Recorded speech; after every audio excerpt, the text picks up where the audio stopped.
अस्सलाम वालेकुम everyone, welcome back to another video. और आज की वीडियो बहुत इंपॉर्टेंट है क्योंकि इस वीडियो में हम डिस्कस करने वाले हैं क्लास 12 यानी second year computer science board exam 2026 में आने वाले बेहद इंपॉर्टेंट लॉन्ग क्वेश्चन के बारे में। जैसा कि आपको पता है कि इस साल पेरेंट स्कीम लॉन्च हो चुकी है जो कि हमारे चैनल पर मौजूद है, आप जाकर वो भी देख सकते हैं। उसके अंदर चैप्टर नंबर 11 और 12 से डायरेक्टली कोड का कहा गया है क्योंकि इस साल दोनों चैप्टर से कोड आने वाला है। तो हम लोग ले आए हैं वीडियो जिसके अंदर आपको पता लगेगा कौन से कोड्स करने हैं और उसकी फुल एक्सप्लेनेशन भी होगी ताकि आपको वो समझ भी आए। विदाउट वेस्टिंग टाइम हम लोग चलते हैं अपने कोड्स की तरफ। फर्स्ट कोड की बात की जाए तो उसकी स्टेटमेंट जो है वो है input 2 number and find if second number square of first number. वो कह रहा है कि यूजर से 2 नंबर इनपुट लो और बताओ कि क्या सेकंड नंबर फर्स्ट नंबर का स्क्वायर है या फिर नहीं। आप चाहें तो इसको ऐसे नोट डाउन भी कर लें पॉज करके ताकि आप लोग उसको रजिस्टर पर लिख लें और बोर्ड एग्जाम में बहुत आसान एक बार उसको रिवाइज कर लें। देखें, सबसे पहले हम लोगों ने क्या किया कि लाइब्रेरीज इंपोर्ट की इंपॉर्टेंट एचटी डॉट है यानी स्टैंडर्ड इनपुट आउटपुट और कॉन्गी डॉट वगैरह। उसके बाद हमारा ये मेन फंक्शन है। देन हमने यहां से लिए 2 वेरिएबल इनपुट करवाई यानी ए और बी में हम लोगों ने इंटीजर की वैल्यूज इनपुट कराई।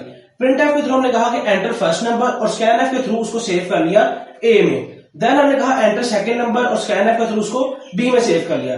फिर हमने इफ की कंडीशन लगाई कि if A multiply by A is equal to B print second number square of first number. इसको एग्जांपल के थ्रू समझेंगे। अगर ए की वैल्यू मिसाल के तौर पर 3 है और बी की वैल्यू क्या है 9, उसने एंटर की यूजर ने, और A asterisk A is equal to B यानी 3 मल्टीप्लाई बाय 3 किसके बराबर हो 9 के।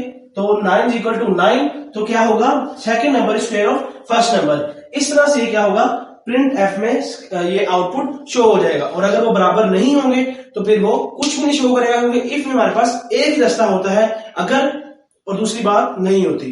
अब हम चलते हैं अपने सेकंड कोड की तरफ। सेकंड इंपोर्टेंट कोड की मैं बात करूं तो उसमें स्टेटमेंट ये है कि input a number and find it's even और ओड, कि एक नंबर यूजर से इनपुट लो और बताओ कि वो इवन है या फिर ओड है। सिंपल सी इसकी लॉजिक बनेगी। हम लोगों ने सबसे पहले लाइब्रेरी इंपोर्ट करवा ली और मेन फंक्शन ऐड कर लिया। आफ्टर दैट हम लोगों ने क्या किया वेरिएबल डिक्लेयर करवाया इंट ए के नाम से यानी वैल्यू इंटीजर होगी और उसका नाम है ए। प्रिंटफ से थ्रू हमने नंबर को कहा कि एंटर करो और यूजर ने एंटर किया और उसको स्टोर करवा दिया ए में। एम्परसैंड एड्रेस स्टोरिंग का काम करते ही एमसीक्यू के लिए याद रखिएगा। If A modulus 2 is equal to 0 it's a even number else it's a odd number. अब हम इसकी लॉजिक समझते हैं कि अगर वो कहता है मिसाल के तौर पर ए में वैल्यू ऐड करवा देता है वो 8, तो 8 मॉडुलस 2 इज इक्वल टू 0 का क्या मतलब है कि मैं 8 को अगर डिवाइड करूं 2 के साथ तो मेरे पास रिमाइंडर 0 के बराबर आए यानी कुछ भी रिमाइंडर ना आए तो फिर वो क्या होगा इवन नंबर होगा। और अगर मिसाल के तौर से 9 ऐड किया है तो मेरे पास 1 आ गया ना रिमाइंडर, तो ये क्या हो जाएगा एक ऑड नंबर हो जाएगा।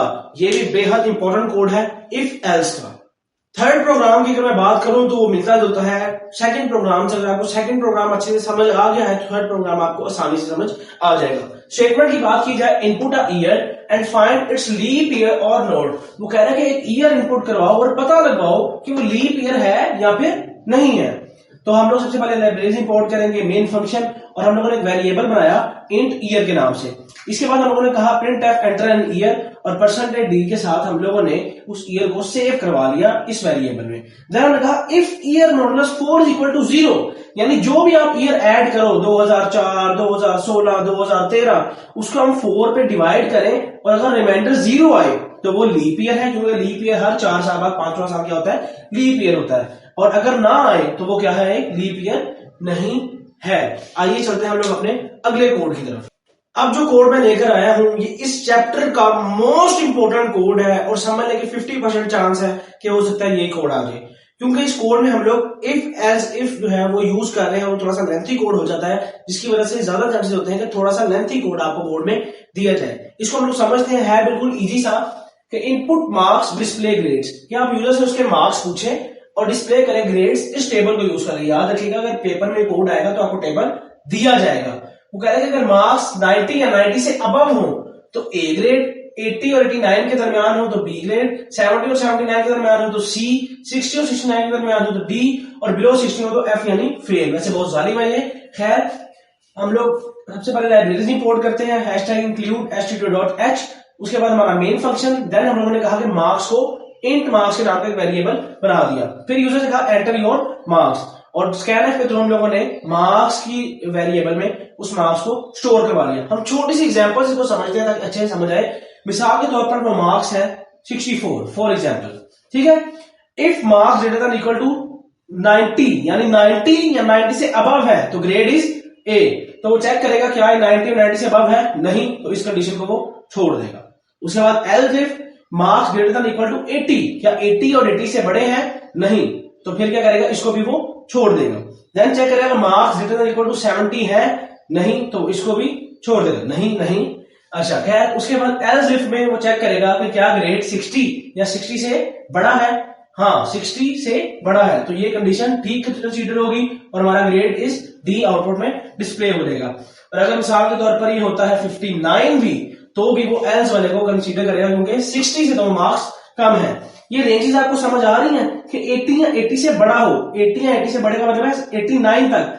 अगर तो 89 से बड़ा होगा तो पहले ये कंडीशन ट्रू हो जाएगी और अगली कंडीशन को वो देखेगा नहीं। याद रखिएगा एल्स इफ में मिसाल के तौर पर अगर ये वाली कंडीशन ट्रू हो गई है तो बाकी कंडीशन को निग्लेक्ट कर दिया जाता है। इस कोड को आप लोग कॉपी कर लें अपने रजिस्टर्स में, क्योंकि ये बेहद इंपॉर्टेंट कोड है, उसके आने के चांसेस बहुत ज्यादा है। नेक्स्ट कोड जो है इस चैप्टर का वो भी बेहद इंपॉर्टेंट है, जिसके अंदर बात की जा रही है कि इनपुट कैरेक्टर। अब बात हो रही है कैरेक्टर की, एंड डिस्प्ले इट्स वोवल और नॉट। वो कह रहे हैं कैरेक्टर लो और बताओ वोवल है या फिर नहीं। जैसा हमें पता है कि वोवल्स हमारा 5 होते हैं, ए ई आई ओ यू, बचपन में सबने पढ़ा हुआ है, ठीक है। सबसे पहले हम लोगों ने अपनी लाइब्रेरी इंपोर्ट कर ली, मेन फंक्शन स्टार्ट कर लिया, और इस बार किया हमने 4ch यानी कैरेक्टर वैल्यू एंटर करवाई। कैरेक्टर वो होते हैं जैसे ए बी सी, और सिंगल जो कैरेक्टर्स होते हैं स्पेशल सिंबल भी इसी में आते हैं। खैर, अब क्या हुआ कि एंटर अ कैरेक्टर, और हम लोगों ने %c, क्योंकि इस बार हम लोग कैरेक्टर यूज कर रहे हैं, उसके हम लोगों ने ch में वैल्यू को स्टोर करवा लिया। If character ch is equal to A, ये सिंगल कोटेशन आप लोगों ने याद रखनी है, जब भी कैरेक्टर यूज होगा उसके आगे इर्द गिर्द सिंगल कोटेशन हम लोग यूज करते हैं। If character is equal to A small A, या आप 2 डंडे देख रहे हैं, आप सोच रहे होंगे ये क्या चीज है, तो इसको हम बोलते हैं और ऑपरेटर। ये एक लॉजिकल ऑपरेटर है जिसके अंदर हमारे पास एनी वन आ जाए तो वो ट्रू, यानी अगर सब में से एक कंडीशन में ट्रू हो जाए तो आंसर किसके बराबर होता है, ट्रू के बराबर आ जाता है। अब वो चेक करेगा कि और इसके छोटे के बराबर हो, या और कैपिटल ई के बराबर हो, और स्मॉल ई के बराबर हो, और आई के बराबर हो, स्मॉल आई के बराबर हो। इन सब को बारी बारी को चेक करेगा, ए ई आई ओ यू को। अगर इनमें से किसी एक से भी वो मैच कर जाएगा तो वो कहेगा printf it's a vowel और else it's not a vowel. ये भी बड़ा इंपॉर्टेंट एक कोड है क्योंकि इसमें थोड़ा सा लॉजिकल चीज आ जाती है और वगैरह की। अब हम चलते हैं इस चैप्टर के लास्ट कोड की तरफ, वो भी बेहद इंपॉर्टेंट होने वाला। इस चैप्टर का लास्ट कोड जो है वो थोड़ा सा ट्रिकी है क्योंकि उसमें हम लोग यूज कर रहे हैं स्विच स्टेटमेंट। ये भी इफ एल्स की तरह की स्टेटमेंट होती है जिसमें हमारे पास मल्टीपल चॉइसेस होती हैं। इसमें हमने सिंपली दोबारा से लाइब्रेरी इंपोर्ट की, उसके बाद कैरेक्टर सी से हम लोगों ने वेरिएबल बनाया और यूजर से वैल्यूज एंटर करवा ली। यहां तक वो पिछले कोड की तरह है। देन हमने यूज किया स्विच, एक कीवर्ड है और ब्रैकेट के अंदर वो लिखा जो वेरिएबल का नाम है। देन हम लोगों ने किया इसमें एक कर्ली ब्रैकेट इस्तेमाल की जो स्विच की अपनी एक कर्ली ब्रैकेट है। केस ए, केस स्मॉल ए, ये सिंपली एक सिंटेक्स है। केस कीवर्ड है, स्विच कीवर्ड है, आपने लिखने ही लिखने हैं। और इसके बाद प्रिंटफ वोवल, अगर ए या ए हो, केस उसने कहा अगर ये ए बड़ा हो यानी अपर केस और लोअर केस हो तो वोवल है। देन ब्रेक, ब्रेक यानी यहां तक एक कंडीशन खत्म। इसी तरह आप लोगों ने ए ई आई ओ यू सबकी आप लोगों ने यूज करनी है। और लास्ट में हम लोग यूज करते हैं डिफॉल्ट, यानी अगर इनमें से कोई भी सेट नहीं हो तो फिर क्या होगा, प्रिंटफ नॉट अ वोवल। याद रखिएगा कि आपकी ओपनिंग ब्रैकेट्स की तादाद आपकी क्लोजिंग ब्रैकेट के बराबर हो तो फिर ही आपकी कोड की क्लोजिंग ब्रैकेट मुकम्मल होती है। छोटी छोटी सिंटेक्स है जिनकी गलतियों से मार्क्स आप लोग कटवा बैठते हैं, इस चीज का आप लोगों ने ख्याल रखना है।